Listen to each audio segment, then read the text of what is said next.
ஒரு தல தீபாவளி ரைட்டா அப்படிங்கிறப்ப நமக்கு ஒரு எக்ஸ்பெக்டேஷன்ஸ் இருக்கும் இல்லையா? அந்த டேவே இப்போ நம்ம பார்க்க போகிறோம். நீங்கள் ஒரு வச்சுருப்பீங்களா, அன்னைக்கு போவீங்க, அன்னைக்கு இதெல்லாம் நடக்கும், அப்படி ஒரு எக்ஸ்பெக்டேஷன், ஒரு ஆசை இருக்கும்ல, அது என்ன? சொல்கிறேன், மக்களுக்காக சொல்கிறேன். அவங்க அப்பா வந்து அவங்க அப்பா மாமாலாம் இறந்து எண்ணெய் எல்லாம் தேய்ச்சி இது பண்ணுவாங்க, குளிப்பாட்டி விடுவாங்கன்னு சொன்னாங்க. அதுக்கு மெயினாக வெயிட் பண்ணுறேங்க சார். அதெல்லாம் ஸ்வீட்ஸு 300 வகையான டிஷ்ஷஸ் எல்லாம் வச்சு இது பண்ணுற மாதிரி அந்த மாதிரி எக்ஸ்பெக்ட் பண்ணியிருக்கேன். 300 வகையான ஸ்வீட்டு.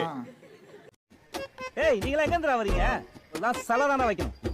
தலையில் நல்லெண்ணெய் ஸ்வீட் மட்டும் ஒரு 70%, மீதி வந்து நான்வெஜ்ஜாக போயிடலாம். 300 வகை உணவு சார். ஒரு 20 டிஷ் செய்வோங்க சார். 20 டிஷ்ஷு செய்வேன். சரி, 300 ஐட்டம் கேட்டீங்கல்ல, ஓகே. நான் 30 ஸ்வீட்டு பேர் சொல்லுங்க. அவனை மாட்டாடா என் பம்பர கட்ட மண்டையா.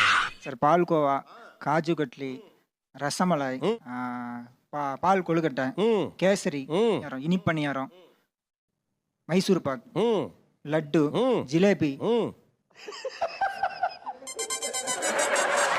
சோன் பப்படி, அவர் தானே மாப்பிள்ள, குலோப் ஜாமுன், இது ரசகுல்லா, அதிரசம், கச்சாயம், 14. என்ன தம்பி, அதாவது முக்குன்னு முக்கியே 14 தான் வருது. ஆனால் 300 ஐட்டம் கேட்குறீங்களே, என்ன மாப்பிள்ள நீங்கள்? ஓகே. தலை தீபாவளிக்கு வீட்டுக்கு போனோடனே அவங்க யூஸ்வலாக பண்ணுற அந்த தலை தேய்ச்சி குளிச்சு விடுறது, புது ட்ரெஸ் கொடுத்துட்டு வெளியே கிராக்கர்ஸ் வெடிக்க போகிறப்போ ஒரு 10,000 வாலா ஃபுல்லாக வெடிக்கணும். ஸோ அது வெடிக்கிறப்போ மாப்பிள்ளை வந்திருக்காருன்னு தெருவுக்கே தெரியணும். இப்போது தீபாவளிக்கு சீராக கார் கேட்டிருந்தேன் ஆல்ரெடி.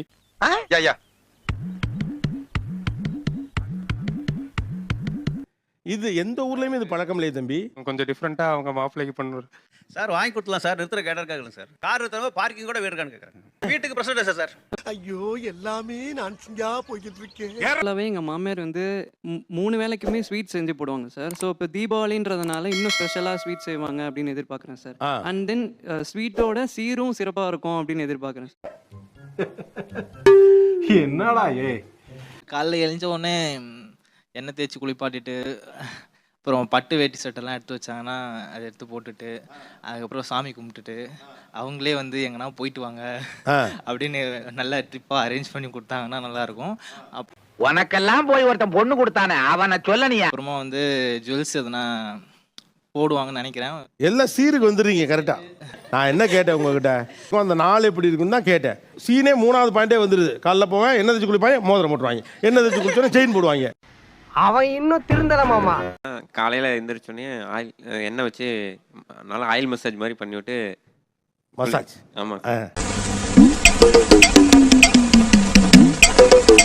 குளிச்சுட்டு அப்புறம் சாப்பாடு பார்த்தீங்கன்னா நான்வெஜ் தான் சார் எனக்கு பிடிக்கும் காலையில்.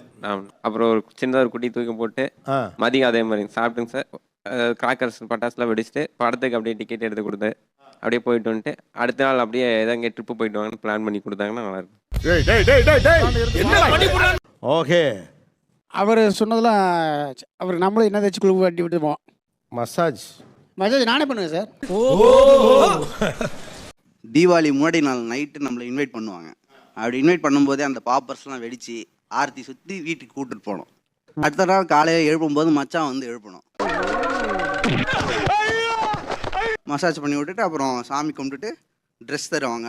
ட்ரெஸ் 2 பேரும் வாங்கிக்கிட்டு காலையில் வந்து ஒரு பெரிய சரம், தெருனா அந்த தெரு நீட்டுக்கு சரம் இருக்கணும். அப்படி வெடிக்கும் போது அவங்க 2 பேரும் அங்கே இருந்து ஃபோட்டோ எடுக்கணும். எங்கள் 2 பேரை காலையில் இட்லி குடல் குழம்பு இருக்கணும். அது சாப்பிட்டு முடிச்சிட்ட அப்புறம் சரின்ட்டு மறுபடியும் பேலன்ஸ் இருக்க கிராக்கர்ஸ் கொஞ்சம் முடிச்சுட்டு ஃபேமிலியாக படத்துக்கு போகிறோம். அதை முடிச்சுட்டு வந்து ஆஃப்டர்நூன் லஞ்சு. ஃபேமிலியாக போயிட்டா லஞ்ச் யார் செய்யுது? நாங்கள் 2 பேரும் தான் ஃபேமிலி. ஓ அந்த மாதிரி, அதாவது இவங்கெல்லாம் அங்கே சேவை செய்யறதுக்கு இருப்பாங்க, நீங்கள் படத்துக்கு போயிட்டு வருவீங்க. ஆமாம். என்னடா ஃபர்ஸ்ட் திங் தீபாவளினாவே லைட்டிங் கலர்ஃபுல். ஸோ எனக்கு வந்துட்டு நைட்டு ஃபுல்லாக வீட்டு ஃபுல்லாக லைட்டிங் இருக்கணும். எப்படி அண்ணன் ஐடியா? இந்த மெர்க்குரியும் 6 டியூப் லைட்னு சொல்லிருக்கேன் வந்துகிட்டு. பட்டாசு தாண்டி இந்த மாதிரி கொஞ்சம் தெரிய வைக்கணும்னு ஒரு ஆசை சார். ஏன், என்ன ரீசன்? தீபாவளிக்குலாம் யாருன்னு கூட கண்டுக்க மாட்டாங்க. ஸோ ஓகே, அது சென்டர் ஆஃப் அட்ராக்ஷன் அந்த ஒரு நாள் தான் நம்மளுக்கு. மாப்பிள்ளை முறுக்கு, மாப்பிள்ளை வெயிட்டேஜ் வந்து முடிகிற நாள் இது ஆக்சுவலா. சார் நான் வந்து மாமியார் வீட்டில் தான் தலை தீபாவளி கொண்டாடப்போமா. ஏன்னா எங்கள் வீட்டில் சில மிஸ் அண்டர்ஸ்டாண்டிங், அதனால அவ்வளோவா பேசுறது இல்லை. அதனால என்னோட ட்ரீம் வந்து நம்ம சின்ன வயசுலேருந்தே பார்ப்போம்ல, பக்கத்து வீட்டில் அக்காவுக்கு கல்யாணம் ஆச்சு அப்படின்னா அவ்வளோவா வெளியவே வரமாட்டாங்க. அந்த தீபாவளி அன்னைக்கு நாங்கள் பார்த்துட்டே இருப்போம், எப்போ அந்த அக்கா வெளியே வருவாங்க, இப்போ எப்படி இருந்தாங்க, இப்போ அதே மாதிரி இருக்காங்களா அப்படின்னு பார்ப்போம்ல. அந்த மாதிரிலாம் வெடி வெடிச்சு இது பண்ணுவாங்க. அப்போ நம்மளும் அப்போ தோணும், நம்மளும் அந்த மாதிரிலாம் கல்யாணம் ஆனதுக்கு அப்புறம் ஃபர்ஸ்ட் தீபாவளிக்கு இந்த மாதிரிலாம் பண்ணணும். உங்களை எல்லாம் பார்த்தா எனக்கு பாவமா இருக்கு. அவங்களுக்கு ஒரு பெரிய ஒரு ஆசை இருக்கு. அந்த தீபாவளி எப்படி பரிசீலிக்க போறீங்க? உங்கள்ட்ட என்ன திட்டம் இருக்கு? அவளுக்கு வந்து நிறைய சாரீஸ் ரொம்ப பிடிக்கும். அவளுக்கு பிடிச்ச மாதிரி பட்டு புடவை எடுத்து வச்சிருக்கேன். அதுக்கப்புறம் நகை போடலான்னு. ஒரு அம்மா ஸ்தானத்தில் இருந்து உங்களுக்கு தலை தீபாவளி கொண்டாடுறாங்க உங்கள் மாமியார், உங்களுக்கு பட்டு புடவை பிடிக்கும், நகை எல்லாம் எடுக்கிறாங்க. ஆனால் இதெல்லாம் இருந்தாலுமே கூட என்ன ஏக்கம் மனசில் இருக்கு? சொல்றேன், மக்களுக்காக சொல்றேன். எனக்கு எல்லாமே கிடைச்சிருச்சு அவங்க சைடு இருந்து, ஆனால் மூலமாக அவங்களுக்கு அது கிடைக்கலையே அப்படிங்கிறது ஒரு இது இருக்கும். எந்த விஷயம் அவருக்கு நடக்கலைன்னு உங்களுக்கு சின்ன பொறாமை உண்டு? அப்பாவும் இவங்களும் ஒன்றா இருக்கணும் அப்படின்றதுலாம் எனக்கு ஒரு பெரிய ட்ரீமு. Okay okay. ஆனால் ஒரு 4 இயர்ஸ் முன்னாடி எங்கள் அப்பா இறந்துட்டாங்க. அப்பா இருந்திருந்தா நம்ம ஒன்றா இருந்திருப்போமோ. கவலைப்படாதப்பா. எக்ஸ்பெக்டேஷன் தான் இப்போ.